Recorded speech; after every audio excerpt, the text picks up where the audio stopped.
एक नंबर सवाल है आपका, भारत में प्रथम नगर पालिका की स्थापना कहाँ हुई थी? भारत में प्रथम नगर पालिका की स्थापना कहाँ हुई थी? तो भारत में पहली बार नगर पालिका की स्थापना भारत के तमिलनाडु राजधानी के चेन्नई डिस्ट्रिक्ट में हुई थी। ऑप्शन नंबर बी इसका करेक्ट आंसर है। 2 नंबर सवाल है, कोयला किस चट्टान में पाया जाता है? कोयला किस चट्टान में पाया जाता है? ऑप्शन है आग्नेय चट्टान, अवसादी चट्टान, रूपांतरित चट्टान, बेसाल्ट चट्टान। तो जो कोयला होता है वह निम्न में से अवसादी चट्टान में पाया जाता है। ऑप्शन नंबर बी इसका करेक्ट आंसर है। चलिए अगला सवाल देखते हैं 3 नंबर। 3 नंबर सवाल दिया है, ऋग्वेदिक आर्यों की भाषा क्या थी? यानी ऋग्वेदिक काल में जो आर्यों की भाषा थी वह क्या थी? ऑप्शन दिया है पाली, प्राकृत, संस्कृत, हिंदी। तो ऋग्वेदिक आर्यों की भाषा निम्न में से संस्कृत थी। ऑप्शन नंबर सी इसका सही जवाब है। 4 नंबर सवाल है, जल का अवशोषण कहाँ पर होता है? जल का अवशोषण कहाँ पर होता है? ऑप्शन दिया है आपका ए अमाशय, बी छोटी आंत, सी बड़ी आंत, डी इनमें से कोई नहीं। तो जल का अवशोषण निम्न में से बड़ी आंत में होता है। ऑप्शन नंबर सी इसका करेक्ट आंसर है। 5 नंबर सवाल है, निम्न में से कौन प्राकृतिक आपदा नहीं है? VBI क्वेश्चन है, एग्जाम में पूछ सकता है, आपको इसे याद कर लेना है। निम्न में से कौन प्राकृतिक आपदा नहीं है? आपके ऑप्शन दिया है ए सुनामी, बी बाढ़, सी आतंकवाद, डी भूकंप। तो सुनामी एक प्राकृतिक आपदा है, बाढ़ भी प्राकृतिक आपदा है, आतंकवाद नहीं है और भूकंप भी प्राकृतिक आपदा है। तो सवाल पूछा है कि इनमें से कौन प्राकृतिक आपदा नहीं है? तो जो आतंकवाद यह मानव जनित आपदा है। तो ऑप्शन नंबर सी इसका करेक्ट आंसर हो जाएगा। 6 नंबर सवाल है, मौर्य वंश का अंतिम शासक कौन था? मौर्य वंश का अंतिम शासक कौन था? ऑप्शन है कुणाल, बृहदर्थ, सुसीम, संप्रति। तो आपको पहले बता दें कि मौर्य वंश के संस्थापक चंद्रगुप्त मौर्य थे और सवाल पूछ रहा है मौर्य वंश का अंतिम शासक कौन था? तो मौर्य वंश का अंतिम शासक बृहदर्थ था। ऑप्शन नंबर 20 का करेक्ट आंसर है। आप लोग दोनों सवाल याद रखिएगा, मौर्य वंश का संस्थापक चंद्रगुप्त मौर्य और मौर्य वंश का अंतिम शासक बृहदर्थ, दोनों एग्जाम में पूछ सकता है। 7 नंबर सवाल है, निम्न में से कौन पानी जनित रोग है? निम्न में से कौन पानी जनित रोग है? ऑप्शन है ए टाइफाइड, बी प्लेग, सी गलसुआ, डी मलेरिया। तो इनमें से कौन पानी जनित रोग है? तो ऑप्शन नंबर ए से करेक्ट आंसर है टाइफाइड। टाइफाइड जो होता है वो पानी जनित रोग होता है। ये इसका सही जवाब हो जाएगा। 8 नंबर सवाल है आपका, गोवा को पूर्ण राज्य किस संविधान संशोधन के अंतर्गत बनाया गया?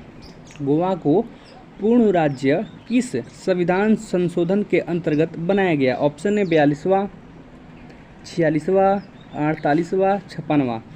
तो गोवा राज्य जो पहले पुर्तगाल के कब्जे में था, जब वो गोवा राज्य आज़ाद हुआ पुर्तगालियों के चले जाने के बाद, तो गोवा को पहले केंद्र शासित प्रदेश बनाया गया और फिर उसे पुनः 56वां जो संशोधन हुआ संविधान में, उसके अंतर्गत गोवा को पूर्ण राज्य की दर्जा मिली। तो आप लोग याद रखिएगा, ऑप्शन नंबर डी इसका करेक्ट आंसर हो जाएगा। 56वां संशोधन के द्वारा गोवा को पूर्ण राज्य की दर्जा मिली। चलिए अगला सवाल देखते हैं 9 नंबर।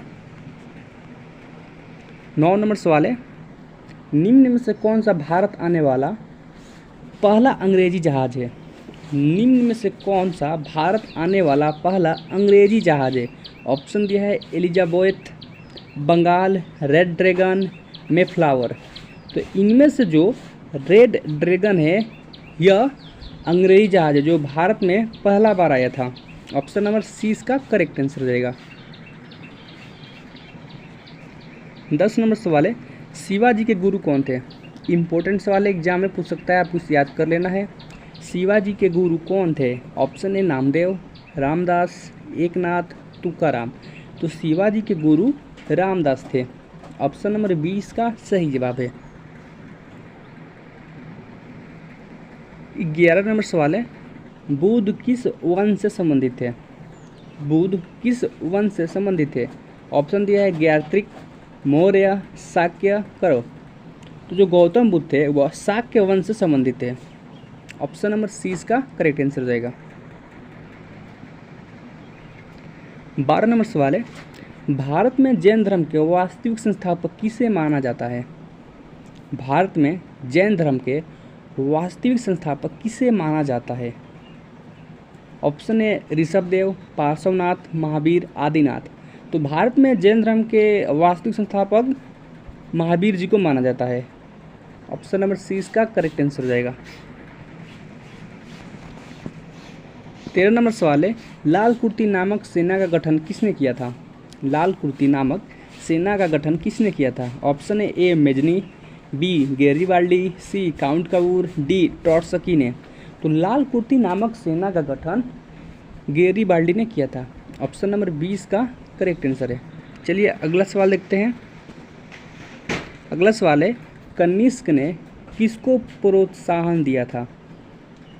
कनिष्क ने किसको प्रोत्साहन दिया था? ऑप्शन है महायान बौद्ध धर्म, हीनयान बौद्ध धर्म, भागवतवाद। तो कनिष्क ने इनमें से महायान जो बौद्ध धर्म था, बौद्ध धर्म को विघटन के बाद दो थी में पक्ष में बट गया था, एक महायान बौद्ध धर्म और एक हीनयान बौद्ध धर्म। तो जो कनिष्क था कुषाण वंश का, वह महायान बौद्ध धर्म को प्रोत्साहन दिया था।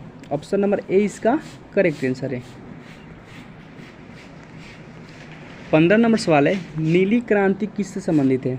नीली क्रांति किससे संबंधित है? ऑप्शन है कृषि, लोहा और इस्पात उद्योग, सिंचाई, मत्स्य पालन। तो जो नीली क्रांति है वह मत्स्य पालन से संबंधित है।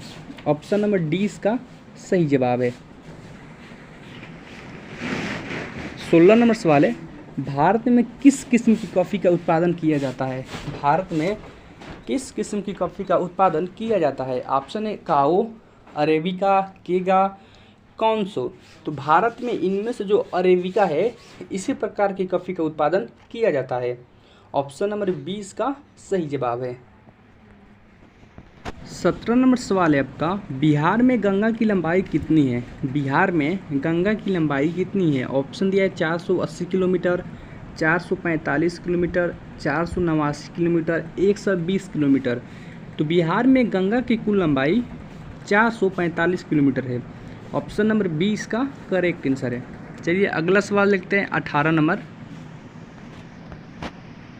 नंबर सवाल है, राष्ट्रीय प्रौद्योगिकी दिवस कब मनाया जाता है?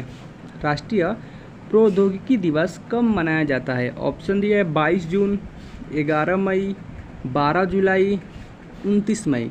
तो राष्ट्रीय प्रौद्योगिकी दिवस 11 मई को मनाया जाता है। ऑप्शन नंबर 20 का करेक्ट आंसर है। 19 नंबर सवाल है, बिहार में प्रथम रेडियो स्टेशन का उद्घाटन किसके द्वारा किया गया था? बिहार में प्रथम रेडियो स्टेशन का उद्घाटन किसके द्वारा किया गया था? ऑप्शन सरदार वल्लभ भाई पटेल, जवाहरलाल नेहरू, भगत सिंह, महात्मा गांधी। तो बिहार में प्रथम जो रेडियो स्टेशन था उसका उद्घाटन सरदार वल्लभ भाई पटेल के द्वारा किया गया था। ऑप्शन नंबर ए इसका करेक्ट आंसर है। 20 नंबर सवाल है, बिहार की सर्वोच्च चोटी कौन सी है?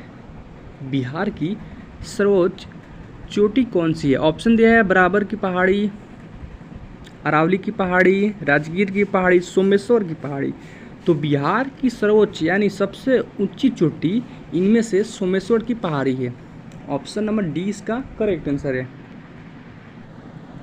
अगर आप चैनल पे पहली बार आए, चैनल को सब्सक्राइब कर लें, वीडियो को लाइक करें और शेयर करें। मिलते हैं एक और नए वीडियो के साथ, तब तक के लिए जय हिंद, वंदे मातरम।